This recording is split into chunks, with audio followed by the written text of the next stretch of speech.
Olvido. Og ako si Danica Rose Eldangay. Karong adlaw, daghan kaayong mahitabo. Naay away, naay kawat, naay bagyo, ug naay himatlanon. Atong unang balita, duha ka estudyante ang nag-away ganina sa recess. Human naglalis og kinsay tag-iyas sa junk food.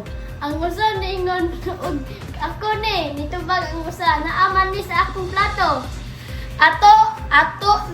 Ato nang tun-an gikan sa atong field reporter.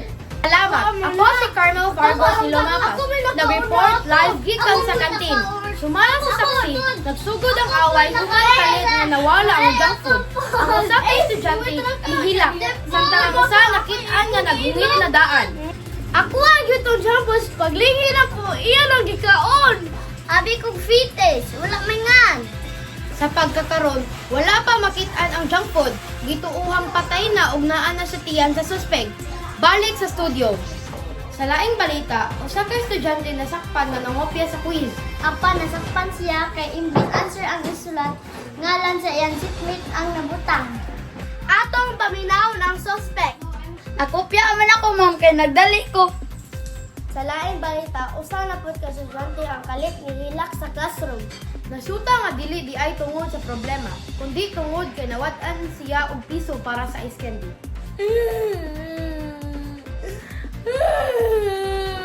Akong peso kay gikawat na ko'y pampalit og askindi. O karon ato nang paminawon ang update sa panahon. Salamat sa panahon karang adlaw kainit na bulan. Gusto na hangin sa ulo. Unay bagyo sa hapon. Apan dili kini unay bagay mga kini ang bagyong assignment. Nga magdala og kusog ni sulat. Kusog nga pagtanaw. Una sa reklamo. Sila human nagdaghan sudot niya. Balik sa studio! Salamat sa weather update. Maora ka na ang among daghang balita karong adlaw. Ako si Carmel Fargo si Lumapas. Og ako si Christoph Noel L. Olvido. Naghatod og balita nga init, kusog og makalingaw.